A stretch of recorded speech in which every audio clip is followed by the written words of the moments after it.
Welcome to the Property Profits Real Estate Podcast, the show where real estate investors talk strategy, capital, deals, and growth with your host, Dave Dubeau. Welcome back. Today, our special guest is Joe Evangelisti, zooming in from New Jersey.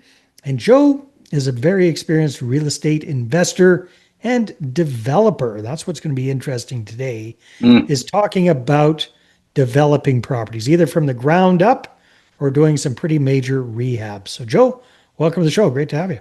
Thanks, Dave. Thanks for having me on. So give us a little snapshot of your real estate investing business as of the middle of 2026. What do you got? What do you do? Yeah, so right now we are transitioning out of some self-storage developments that we've done over the last 4 or 5 years, and we're really starting to move more into kind of value-add commercial, taking standard office space and turning it into medical office space. Oh, really? That's kind of cool. All right. So you've been doing self-storage for a while. Was that with other partners? Was that kind of just on the development side of things? Are you part owner in those? What does that look like? Yeah, we developed them. We did a few of them ourselves as actual contractors. GC did the construction. These are all like Class A, 100 and 125,000 square foot, mixed use climate control with drive-up garages. And so the nice ones, the big ones, the big boys, the Class A's. If you're going to go, you go all in, right? Yeah. And so we did about 8 of those in between 21 and 23. And now we're just transitioning out of those. That market has gotten super compressed. The rental rates have gone down, obviously interest rates, expenses, and all that good stuff. So we started to look more into, okay, what's cash flowing now? What can we buy that can create So you built value? those and you owned them and you operated them for Correct. a while? Is that okay? Got it. Yeah. Now you're divesting of those, and now you're getting into this new thing of taking old ugly office buildings and turning them into spanky new medical office buildings. Is that what I'm getting the gist of? Yeah, I've always liked to tend to focus on the things that aren't really sexy. Like when we got into self-storage, nobody was doing self. It wasn't sexy. And then it became sexy. Focusing on things that aren't sexy, that's what my wife says about me. So yeah. So yeah, old, like exactly what you said, old, maybe dilapidated, aesthetically not so pleasing office buildings that maybe had a traditional office use. That really aren't going to rent for top dollar today because that's a dying breed, and figuring out, okay, what can we use it for? What can we transition it into? And medical office and, specifically mental health clinicians are really a great focus for us. All right. Very cool. Have you done one of these projects yet, or are you just kind of getting into it? Maybe walk me through kind of soup to nuts, how one of them's worked or is in the process of working out. Yeah, so I'll tell you one that we're almost ready to exit. We bought in October of last year, and so that property was approximately 15,000 square foot. It was about 80% vacant when we came across it. Wow. And whereabouts? What state or what? So this is in New Jersey, right across from like the largest high school, one of the biggest medical corridors in South Jersey, near a place called Washington Township.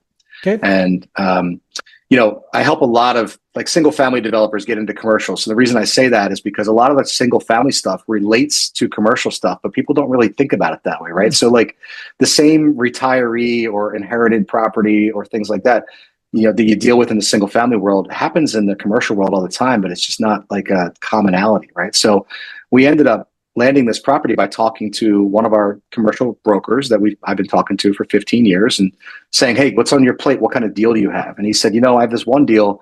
It's a real bear. I think you can make money here, but I've had it for like 2 years. And what had happened was this 75-year-old woman had inherited the property from her husband when he passed away. They ran a dental practice there for 30 years. But she didn't know the first thing about being a landlord. She didn't know the going rate for paying commercial brokers. So she was offering 1 month's rent, which no commercial broker is going to go for. They go off for gross rents, right? Yeah. She just wasn't attracting the right tenants, and they kept dropping the price in hopes that they would get to a number where somebody would go, okay, it's so cheap, I got to figure it out. Well, the problem was the opposite occurred, right? People were looking at it going, why is it so cheap? What's wrong with this property? Something's got to be going on. And the reality of it was the bones and the structure and the foundation were really good. We just had to do some aesthetic updates. Vacancy doesn't help for selling a property. Absolutely. Yeah, absolutely. And of course it doesn't attract good tenants, and it doesn't really necessarily attract buyers if they want to be owner operators inside of the property. So that leads to investors and folks like us who can come in and ostensibly do the same type of thing, or maybe less in some instances, than like a single family rehab. So we were able to come in and basically do flooring and new ceiling tiles and paint and trim, clean the place up, make it look new again, and immediately attract, instead of $12 tenant, a $20 triple net tenant. Wow. So now we basically, effectively doubled the rents that we were able to create, and effectively doubled the value of the property at the same time. Yeah. Yeah. Nice. And you've done that in what kind of turnaround time frame?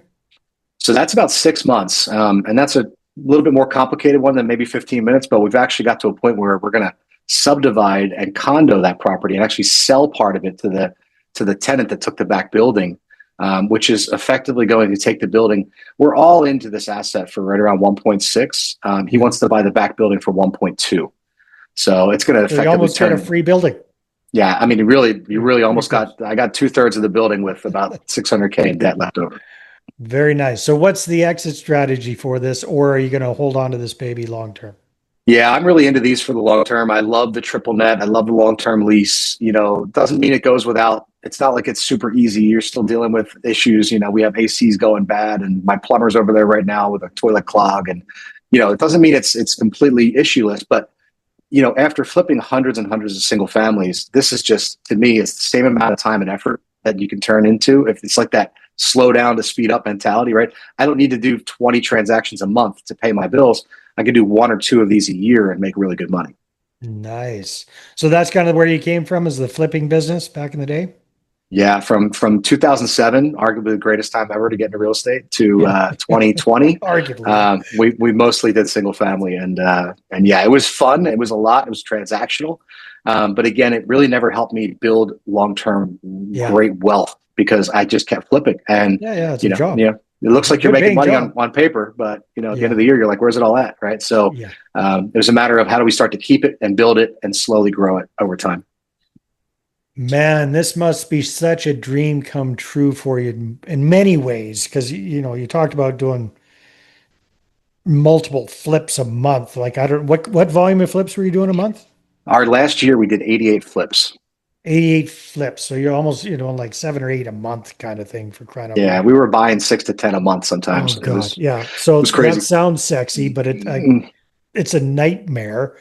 Yeah. So not only is it a nightmare dealing with all of those crews to do all of those renovations, but then it's a nightmare just to do lead generation and talking with all these motivated sellers, like just to find that needle in the haystack. So switch over to what you're doing now. Mm-hmm. Like you're saying, 1 or 2 deals a year. You're transferring the skill set you got from flipping all those years, realizing that you're solving people's problems in a timely manner when they've screwed everything up. Everything's got screwed up. And you don't have to do a massive number of them, and you don't have to have gazillions of, you got to have a decent crew, but you don't have to have the kind of crews you had to have before, right? It's just an intensely different amount, way less stress, right? So intensely less intense. Intensely less stress. Yeah, I mean, back when we were doing that volume and we were spending 20, 30,000 a month in marketing, we had 50 employees, we had subs all over. Payroll was huge. No, I mean, this is way different. This is literally the way I rebuilt this business was to be more of a relationship. Very few, you need 4 or 5 really solid commercial brokers to talk to find these deals off market. It's so much easier once you get started, once you get moving. And to me, it's just a way better lifestyle. So it's better. It's more of a lifestyle business. What was the light bulb that went off? Like, did you stumble onto this, or what happened? What got you into the commercial side versus residential? Yeah, it was kind of like the 80-20 method. I started looking back. I still keep a portfolio of like 60 to 80 doors pretty much at any given time. I think we're like 90 right now. And I would look back and go, okay, what were the doors that made the best swing in asset value? And these are things I bought 10 or 12 years ago. It always happened to be like the commercial component helped the value tremendously, right? Like, where we have a retail downstairs or a restaurant or something. So I've always kind of loved the commercial component. And then I started looking at, okay, well, scalability, right? I could buy a 15,000 square foot building, say for 1.1 million. We got seller financing on that deal. There's a lot of creative behind the scenes, but effectively my cash into that deal is the equivalent of probably 2 or 3 flips. And so like, when you think about how much money and resources it takes to run that volume of transactions versus, hey, again, I can slow down, I can speed up, I can raise less money, I can put less of my own money and time into these deals and make exponentially more on the back end. And that to me is really what got me started to think more. Okay, let's figure out that next asset class after storage. Well, even getting into storage was kind of a big jump from single It was family home huge. flips. Yeah, Yeah, that it was a was big huge. thing. Yeah. Very, very cool. So,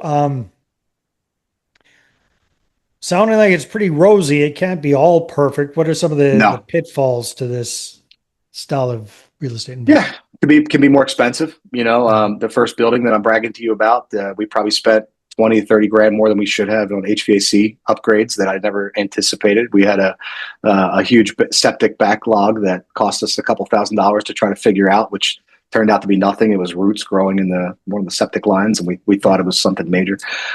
So I mean, there's just like anything else, there's going to be surprises, and those surprises might cost you a little more because you're dealing with 15,000 square foot instead of 2 or 3. But the reality of it is, again, I think about it like I could be doing this, or I could be running 5 or 6 flips in 5 or 6 different towns and 5 or 6 different areas and 5 or 6 different Which you did realtors. for And, years and years and years. Yeah, so yeah. it's like, okay, I'm basically just taking a couple of flips and putting it together, but the profit upside is way better. Nice. I love that, Joe. Well, thanks for explaining that. Um, on the capital side of things, what do you do for financing these projects? Are you self-financing things? As you mentioned, owner financing, so there's some creativity there. Do you raise Yeah. capital for any of your deals? What does that side of things look like? Yeah, I love creative financing when I can get it. The other thing about the commercial world is it's much more prevalent in commercial. The people don't think about that. If someone's going to retire and move to Florida, they're not going to sell their second house technically on or typically on seller financing or creative Yeah. financing. But in the commercial world, you got a retired dentist. There's nothing saying that they haven't done that type of deal to buy their dentist practice 30 years ago. So it's like it's a much more common thing in commercial, and so it becomes more of the conversation, and it doesn't feel awkward when you're offering, hey, what if I put down 10% or 15% and you finance the rest because it's going to cost me 25 at the bank. Now I can pay you more because I have less cash out of pocket. And people get that. They realize it's Yeah. a business transaction. Okay, well, maybe I'll do a fixed income. So I love that aspect. And I also love the idea that when you pay back these loans 9 times out of 10, I have found that the sellers are like, dude, I don't want the money back. What can you do with it? Go put it somewhere else. So a lot of times our equity partners become the note holders from like the previous deal. I've had that happen multiple times. So there's a lot more of that fluidity in commercial because it's more business, it's more professional. You're not necessarily, dealing with death or divorce you might be, but again, in a professional atmosphere where they might have to sell, but they're doing it in a different way.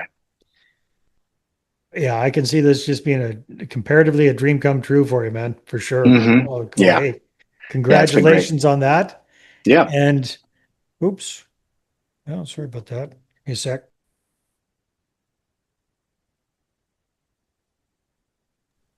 Sorry about that, Joe. All right. No, Little dings going on that I wasn't expecting. So, no worries. where are you taking the business over the next year or two, Joe?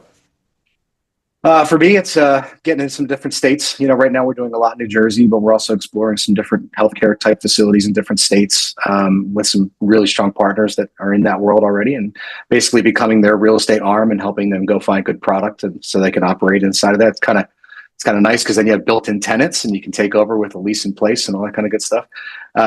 So to me, it's expanding that, and it's also helping others in the single family world bolt on commercial. I always say, like, I don't think you have to make a cold transition or jump into it, but there's a lot of wholesalers out there that their volume is down, or fix and flippers. They're tired of doing transactional. I always say this is a nice piece to bolt on. You could buy one office building a year and probably offset all of your tax base for all of your income on all those transactions, depending on what you're doing. So I look at it as a bolt on. So helping people make that shift or understand that in the same conversations they're already having day to day, they can just add hey, I also buy small bay flex, or I buy medical office buildings, or I buy value add commercial. It's the same conversation. Now you just opened up yourself up to 2 different worlds of opportunity. Nice. So, Joe, who are you looking to connect with these days? I always love to connect with operators. If they're people with boots on the ground that are doing deals, I don't care if they're doing 1 deal a month or 2 deals a quarter or whatever, or high volume. I love talking to them and seeing if that's a good fit for them to add commercial and see if there's a fit for that. Very good. So if people want to connect with you, where should they go, Joe? I always tell them to just call me. I give out my phone number. I know people think I'm crazy, but I love hearing about your deal flow, hearing about what you got in front of you, helping you underwrite things. So I always tell people they can reach me right at 856-244-1036. And they could just text or call me directly. I'm happy to chat. That must be coming from all those years of doing those flips and talking to Yeah. motivated sellers. Yeah. There's always deals. There's always opportunity. If I can help add value to it, I'm always trying to. All right. Give that number one more time. 856-244-1036. Awesome, Joe. Well, thanks very much for being on the show. Dave, thanks for having me, man. I appreciate it. All right, everybody. Take care, and we will see you on the next one. Thanks for listening to the Property Profits Podcast. If you'd like to be a guest on the show, apply at daveinterviews.u.com.